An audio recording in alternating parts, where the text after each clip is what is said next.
भगूर नगर परिषद निवडणुकीत नगराध्यक्ष पदासाठी 5 तर नगरसेवक पदासाठी 67 अर्ज वैध। भगूर येथील भगूर नगर परिषद सार्वत्रिक 2025 निवडणुकीच्या मंगळवार दिनांक 18 रोजी सकाळी 11 वाजता भगूर नगर परिषद कार्यालयामध्ये उमेदवार अर्ज छाननीमध्ये एकूण 67 अर्ज वैध तर 77 अर्ज अवैध असल्याचे निवडणूक निर्णय अधिकारी तथा तहसीलदार पंकज पवार, सहाय्यक निवडणूक निर्णय अधिकारी तथा भगूर नगर परिषद मुख्याधिकारी संजय कुमार पटेल यांनी माहिती दिली। यावेळी नाशिक अप्पर विभागीय आयुक्त अजय मोरे, सिन्नर गटविकास अधिकारी अशोक भवारी आदी उपस्थित होते।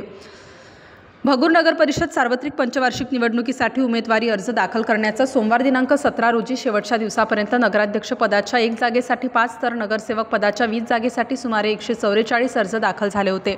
नगराध्यक्ष पदासाठी भाजप राष्ट्रवादी काँग्रेस पक्षाच्या वतीने प्रेरणा बलकवडे, शिवसेना शिंदे गटाकडून अनिता करंजकर, शिवसेना उबाटाच्या वतीने जयश्री देशमुख, अपक्ष पूजा बागडे, मीना आडके यांनी उमेदवारी अर्ज दाखल केले आहे। नगराध्यक्ष पदासाठी आलेल्या 9 अर्जांपैकी 4 अर्ज अवैध झाले तर 5 अर्ज वैध झाले आहेत। शुक्रवार दिनांक 21 रोजी माघारीचा अंतिम दिवस असल्याने किती उमेदवार माघार घेतात आणि किती उमेदवार निवडणूक रिंगणात राहतात हे कळणार आहे।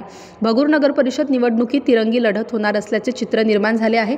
या प्रसंगी दीपक बलकवडे, प्रसाद आडके, विशाल बलकवडे, काकासाहेब देशमुख, सुमित चव्हाण, श्याम देशमुख, राजेंद्र बागडे, सुदाम वालझाडे, अंबादास कस्तुरे, पांडुरंग आंबेकर, विक्रम सोनवणे, दत्ता कुवर, गजानन आंधळे, संभाजी देशमुख, उत्तम आहेर, प्रमोद घुमरे, श्रीराम कातकडे, महेश जाधव, निलेश हसे, शरद झुटे आदींसह भारतीय जनता पार्टी, राष्ट्रवादी काँग्रेस पक्षाचे, शिवसेना, मनसे, RPI, वंचित बहुजन आघाडीचे पदाधिकारी व कार्यकर्ते छाननी प्रसंगी मोठ्या संख्येने उपस्थित होते।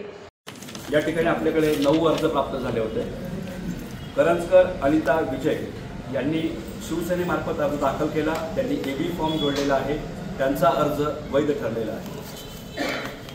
देशमुख जयश्री काकासाहेब यांनी शिवसेना उभाटा पक्षामार्फत अर्ज दाखल केला, त्यांनी AB फॉर्म जोडलेला आहे, त्यांचा अर्ज वैध झालेला आहे। करंजकर अनिता विजय यांनी शिवसेनेमार्फत आणखी एक अर्ज दाखल केला होता, परंतु वरचा अर्ज वैध झाल्यामुळे हा अवैध होतो आहे। बलकवडे प्रेरणा विशाल यांनी राष्ट्रवादी काँग्रेस पक्षामार्फत अर्ज दाखल केला, AB फॉर्म जोडलेला आहे, त्यांचा अर्ज वैध झालेला आहे।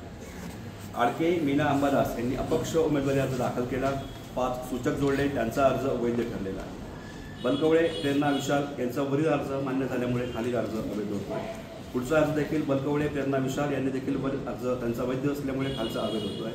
8 नंबरला देखील बलकवडे प्रेरणा विशाल यांचा वरचा अर्ज वैध झाल्यामुळे खालील अर्ज अवैध होतो आहे।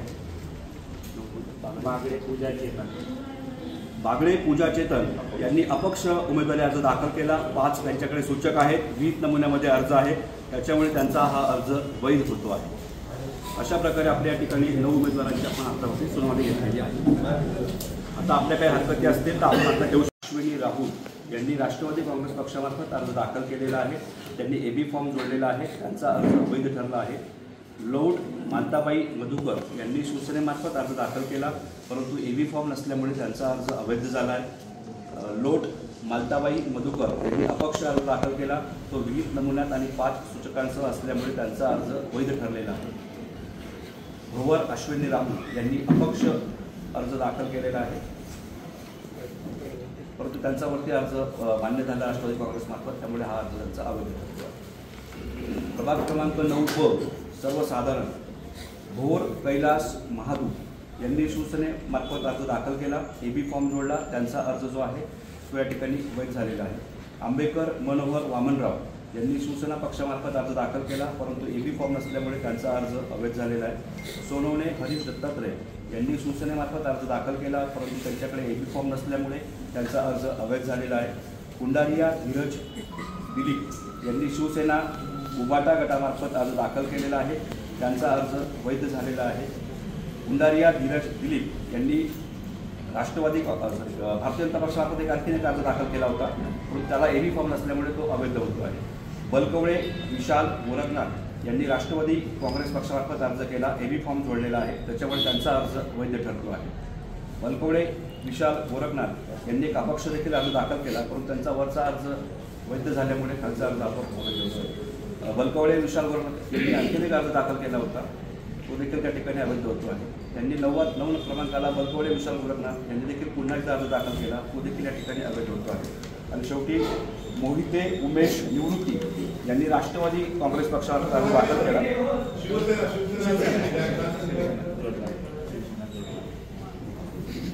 मोहिते उमेश निवृत्ती यांनी शिवसेनेमार्फत अर्ज दाखल केला, परंतु त्यांच्याकडे एबी फॉर्म नसल्यामुळे तो अवैध ठरलेला आहे. हे सगळं तुम्हाला बघायला मिळणारच आहे. प्रभाग क्रमांक 10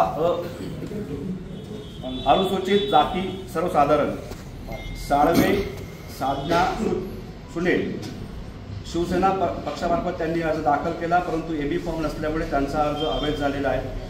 उबाडे शरद शंकर यांनी शिवसेनेमार्फत अर्ज दाखल केला, त्यांचा एबी फॉर्म जोडल्यामुळे त्यांचा अर्ज वैध ठरलेला आहे. वहाने अजय हरिश्चंद्र यांनी भाजपामार्फत अर्ज दाखल केला, परंतु एबी फॉर्म नसल्यामुळे त्यांचा अर्ज जो आहे तो अवैध ठरलेला आहे. वहाने अजय हरिश्चंद्र यांनी अपक्ष अर्ज दाखल केला, त्याच्यामध्ये 5 सूचक आहेत, 20 नमुन्यात अर्ज आहे, त्यांचा हा अर्ज वैध ठरलेला आहे.